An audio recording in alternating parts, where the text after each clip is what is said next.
Watu wanaokadiriwa kufikia 5 huku wengine wakiwa kwenye pikipiki wameishambulia kwa mawe gari ya kubebea watalii iliyokuwa imetoka kuwapokea katika uwanja wa kimataifa wa Kilimanjaro KIA katika eneo la Ngarasero kata ya Usariva wilayani Arumeru mkoani Arusha, huku sababu ikiwa bado haijajulikana. Dereva wa gari hiyo akizungumza na waandishi wa habari kuhusiana na tukio hilo amesema kwamba majira ya usiku kufika katika eneo hilo alipunguza mwendo kutokana na mashimo na ghafla alisikia kishindo cha mawe yaliyopelekea kupasua kioo, ambapo ilimlazimu kukimbia mara baada ya watu hao kuanza kuishambulia. Majina naitwa Amani Justin. Wakati natoka na wageni KIA, wakati ndo nimeanza kupita bypass ya Usa, ile barabara ina mashimo. Sasa wakati wa kupunguza spidi, kuna vijana walikuwa pembeni ya barabara na pia walikuwa na toyo. Sasa wakati wa kupunguza spidi ile ndo hapo wakashambulia na mawe. Ndipo mmoja likanipata, likapasua kioo. Ndipo mimi nikaendelea mbele na nikasimama, maana wageni walikuwa wanaendelea kupiga kelele kwa mtoto alikuwa analia. Ndio hivyo ikatokea, ikawa hivyo. Kwenye gari ulikuwa na watu wangapi na hapo nyuma alikuwa nani? Kwenye gari nilikuwa na watu 4, baba, mama na watoto 2, na watoto walikuwa wamekaa siti ya nyuma kabisa ambapo jiwe limepiga hapo. Madhara ni kioo cha gari kupasuka. Vijana walikuwa kama 4, 5 na ya ukubwa wa jiwe sikuweza kuliona vizuri, maana ilikuwa ni mawe kama 2, 3. Walikuwa wamesimama na 2 walikuwa kwenye pikipiki. 2 ndio wana shift kwenye pikipiki, 4 wamekaa pembeni.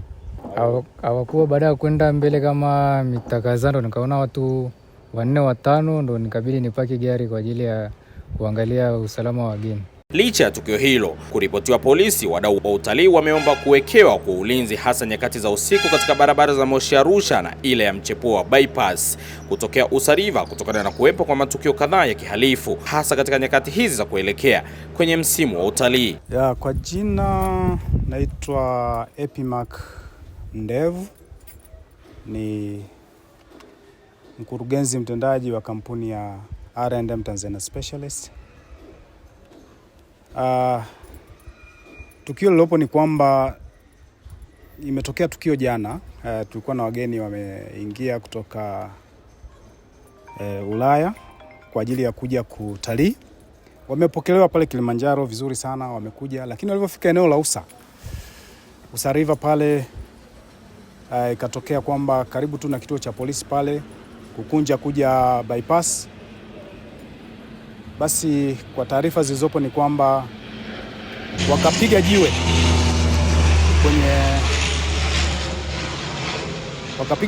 kwenye hii gari ambayo imebeba wageni kama unavyoona hapa, na bahati nzuri basi hiyo jiwe ilishia kwenye kuvunja kioo. Ingekuwa mgeni ameelekeza kichwa chake kwenye kioo basi angepigwa. Basi dereva alikuwa makini kiasi kwamba hakutaka kusimama, akaenda mbele zaidi, akasimama penye watu. Lakini basi alivyotoa taarifa tukamwelekeza tu aondoke, apeleke wageni kwa sababu hawajadhulika, tuweze kufuatilia mambo mengine. Kwa matukio haya yameshatokea pia hapo nyuma. Ilishaitokea dereva wetu amepeleka mgeni lodge, amemwacha anarudi usiku huo, akapata tukio kama hili kama kuvamiwa, lakini aliendesha hiyo gari kwa nguvu, na ni gari ndogo kama hii, kwenye mawe ikaharibika sana, lakini akaokoa maisha yake. Kwa hiyo kunaonekana kwamba kuna hali ya uhalifu kama huu unaanza kuibuka. Sasa fikiria kwamba mgeni kwa mara ya kwanza ameingia nchini, anapata tatizo kama hiyo, anavamiwa, vitu kama hivi vinatokea. Ni impression gani? Ni sura gani anapata ya Tanzania? Kwa hili swala ni lazima liangaliwe, na tumeripoti polisi pale Usariva, na tumeripoti pia kwenye kituo chetu cha utalii cha Arusha kwa maelezo zaidi ili waweze kufuatilia. Lakini pia kwa viongozi wetu wa TATO, nimemweleza mwenyekiti wetu Bwana Chamburo, lakini na CEO wetu Bwana Maturo. Kwa hiyo tunategemea kwamba masuala haya yatafuatiliwa kwa ukaribu zaidi, hasa polisi tourism ambao wanahusika sana na kwa usalama wa watalii kuanzia wanapotua na kufika kwenye maeneo husika, hasa nyakati za usiku. Tatizo ni usiku. Tuna ndege nyingi za usiku, tuna KLM, tuna Turkish Airline, KQ, zote hizo kuna ndege zinatoa usiku sana. Kwa hiyo polisi tourism wanahusika katika kupanga namna gani ya kukombati haya matatizo, kwa sababu yanatuletea sura mbaya kama nchi.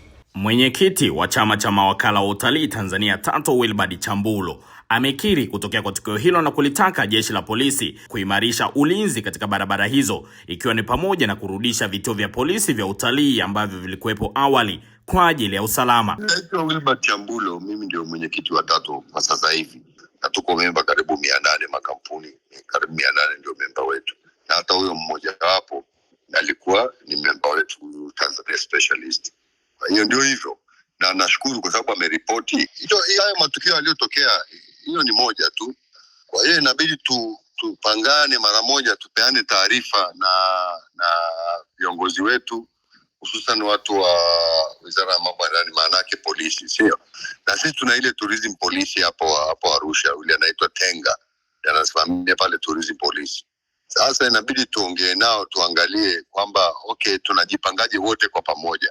Maana yake polisi, hususan polisi utalii, maana sisi ndio tuna finance hizo polisi utalii. Tumejenga kituo pale hapa Arusha, kituo kikubwa, nafikiri mnakifahamu. Tumejenga kingine barabara kwenda Namanga Kimokowa pale.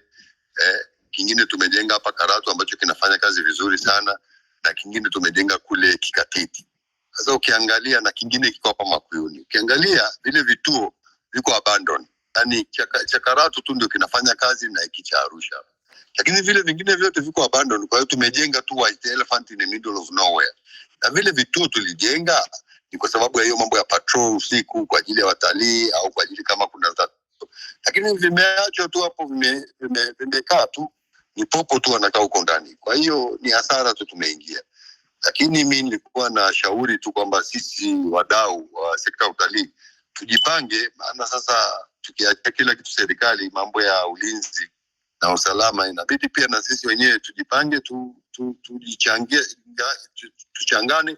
Maana kama polisi wao wameshindwa ama hawana taarifa ama hawawezi kufanya hiyo kazi, pia tunaweza tukachanga hapo, tukachukua hizi kampuni za security za binafsi, wakawa wanatoa hiyo huduma angalau usiku, wageni wakitoka na ndege za usiku, angalau kwenda escort kidogo hapa na pale. Na pia hata wadau nao tungeambiana tu, kama kuna ndege za usiku, mtu ana ndege ya usiku na hali kama usalama sio shwari kiasi hicho, au kama kitatokea kitu kingine, inabidi tupangane ili tutafute msaada wa polisi, na pale labda inahitajika gari ya patrol nini, tuchangane tu tufanye kwa pamoja. Hiyo tu ndio wazo langu, lakini kitu kama hicho kikitokea kinaweza kikatokea tena. Kwa hiyo sasa tunapambana na Ebola huko, mara sijui unanyimwa hivi, mara hivi, mambo ni mengi. Kwa hiyo ni kushirikiana pamoja, tuna Wizara ya Mambo ya Ndani, hususan polisi na kile kituo chetu pale cha utalii. Hiyo tu ndio wazo yangu.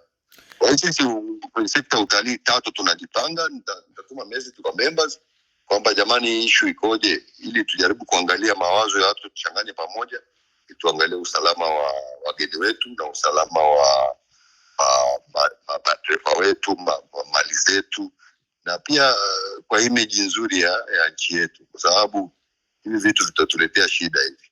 Asante sana.